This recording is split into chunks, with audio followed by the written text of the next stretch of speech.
বাংলাদেশের অর্থনৈতিক এই উন্নয়নে সবথেকে বেশি অবদান রাখেন তারাই হচ্ছেন প্রবাসী। আর এই প্রবাসীদেরকে পথের ফকির বানানোর জন্য, এই প্রবাসীদেরকে নিঃস্ব করার জন্য এই বাংলাদেশে এক শ্রেণীর অসাধু মানুষ উঠে পড়ে লেগেছে। অতীতে আমরা এই প্রবাসীদেরকে নিয়ে নানা ধরনের বিনিয়োগের কথা, উদ্যোগের কথা শুনেছি, যেগুলোতে বিনিয়োগ করতে গিয়ে আমাদের এই প্রবাসীরা তাদের নাকের পানি চোখের পানি এক হয়ে গেছে, নিঃস্ব হয়ে রাস্তা রাস্তায় ঘুরতেছে।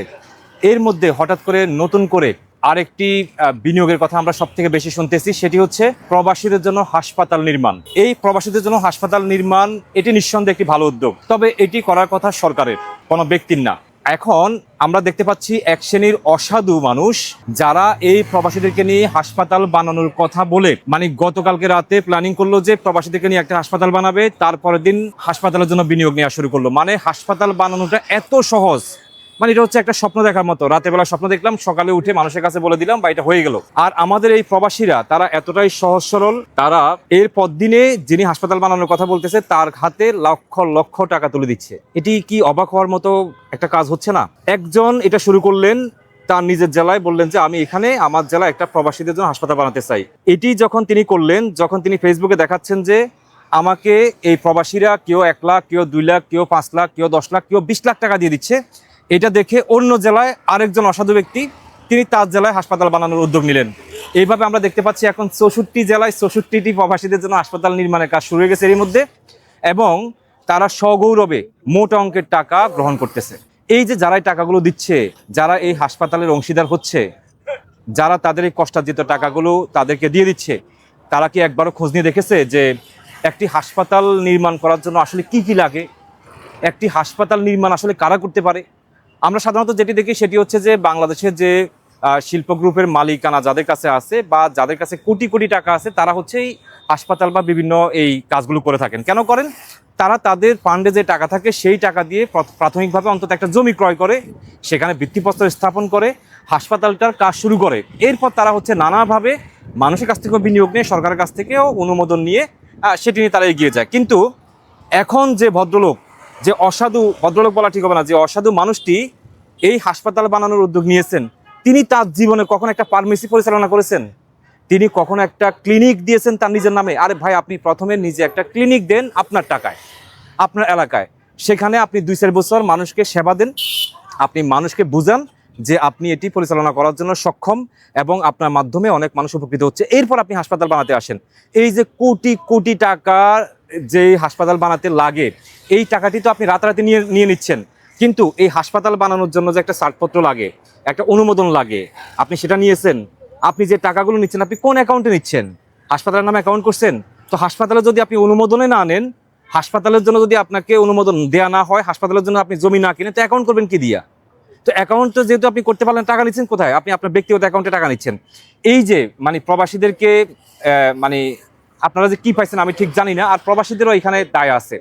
তারা যখন শুনে যে হ্যাঁ প্রবাসীদের জন্য কেউ আবাসন প্রকল্প করবে, কেউ হচ্ছে যে হাসপাতাল করবে, কেউ হোটেল করবে, কেউ গাড়ি কিনবে, এটা শোনার পরে মানে তারা মানে এদের কাছে যে কিছু টাকা পয়সা আছে, মানে এই টাকাগুলো দেখে কামড় দেয়, যে এটা মানে তারা রাখার কোনো জায়গা পায় না, যে কার হাতে তুলে দেওয়া যায়। এটা কি প্রথম? এর আগে কি মানুষ কি বিনিয়োগ করে প্রতারিত হয় নাই? এই নিউজগুলো কি সোশ্যাল মিডিয়া আসে নাই, সংবাদ মাধ্যমে আসে না? আপনারা সেটা দেখছেন না? তো সেটা দেখার পরেও এই ডিজিটাল যুগে, আধুনিক যুগে এসে আপনারা এখনো সোশ্যাল মিডিয়া একটা লোক এসে বলতেছে আমি একটা হাসপাতাল করতে চাই, সেখানে আপনারা অংশীদারিত্ব নেন, আপনারা শেয়ার নেন, তারপর দিন এসে আপনি তার হাতে লক্ষ লক্ষ টাকা, কোটি কোটি টাকা তুলে দিচ্ছেন। এর মতো বোকামি আর কি হতে পারে? আবার এই আপনারাই এই 6 মাস পরে এসে আমাদের কাছে অভিযোগ করবেন, সরকারের কাছে বিচার চাইবেন। সরকার কি আপনাকে বলছে যে আপনি ওই লোকের কাছে টাকা দেন? এখানে সরকারের দোষ কি? আমার কাছে কেন আসবেন সেদিন বিচার চাওয়ার জন্য? আপনি এখন আমার সাথে পরামর্শ করতেছেন, আপনি টাকাটা কাকে দিচ্ছেন? আপনাদের বুঝ আল্লাহ কবে দিবে? আর আমরা এখন যেটা দেখতে পাচ্ছি, বাংলাদেশে সকাল বিকাল যে পরিমাণ প্রবাসী হাসপাতাল নির্মাণ হচ্ছে, মানে এই হাসপাতালে যে কি পরিমাণ মানে রুগী, বাংলাদেশে পুরো রুগী সব ঢুকে দিলেও মনে হয় যে সেখানে আরো জায়গা থাকবে, বিদেশ থেকে রুগী আসতে হবে। মানে হাসপাতালটাকেও তো আপনারা শেষ পর্যন্ত মানে এমন একটা জায়গায় নিয়ে গেছেন। একটা কথা বলি, দেখেন, এই প্রবাসীরা বাংলাদেশে বিনিয়োগ করতে চায়। তারা চায় যে তাদের কাছে যে অর্থগুলো আছে সেগুলো ভালো একটা জায়গায় বিনিয়োগ করে তাদের শেষ বয়সে এসে তারা যেন আর কারো কাছে হাত পাততে না হয়, অন্তত সেখানে যে মুনাফাটা পাবে সেটা দিয়ে যেন তার বাকি জীবনটা চলে যায়। এটি করার জন্য অনেক প্রবাসী অপেক্ষা করতেছেন বিনিয়োগ করার জন্য। যারা এই দেশটা পরিচালনা করেন, এই দেশের সরকার যারা, সেই সরকারও আজ পর্যন্ত বিনিয়োগ বান্ধব কোনো কিছু দেখাতে পারেনি যেখানে প্রবাসীরা এসে বিনিয়োগ করবে। যেখানে দেশের সরকার প্রধানরা এখন পর্যন্ত ভাবতেছেন যে কিভাবে এটি করা যায়, কোন প্রক্রিয়ায় টাকাগুলো আনবে, কোথায় প্রবাসীদের বিনিয়োগ নিবে, সেখানে প্রবাসীরা কিভাবে লাভবান হবে, কিভাবে তারা সেখানে অংশগ্রহণ করতে পারে, এটি সরকার এখনো ভাবতেছে। আর সেখানে কিছু অসাধু মানুষ মানে এক রাতে স্বপ্ন দেখে পরের রাতে লাইভ করে, তারপরের দিন হচ্ছে যে কি এআই এর মাধ্যমে ছবি ভিডিও দেখিয়ে এরপর দিন সে তার বাসায় বসে টাকা নেওয়া শুরু করছে, এবং টাকার পরিমাণ 1 লক্ষ 2 লক্ষ টাকা না, কেউ 10 লাখ, কেউ 20 লাখ টাকা তুলে দিচ্ছেন। ভাই এই বোকামিটা যদি করেন আপনি প্রতারিত হবেন নাকি আমি হব?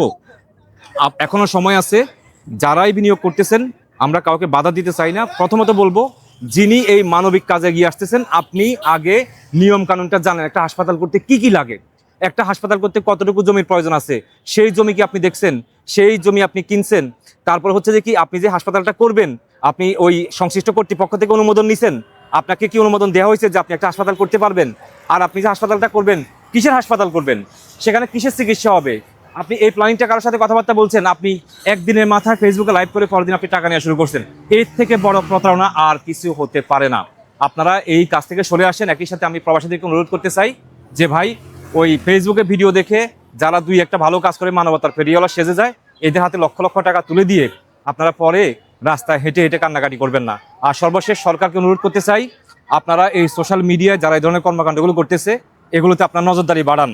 কারণ এই যে প্রবাসীরা যে নগদ অর্থগুলো তাদের হাতে তুলে দিচ্ছে, এই টাকাগুলোর উৎস কি, তিনি টাকাগুলো নিয়ে কোথায় রাখতেছেন, কোন অ্যাকাউন্টে রাখতেছেন, কোন পারপাসে নিচ্ছেন, আপনারা সেদিকটা যদি খেয়াল না করেন তাহলে এই প্রবাসীরা যখন প্রতারিত হবে তখন এসে সরকারকেও দায়ী করবে।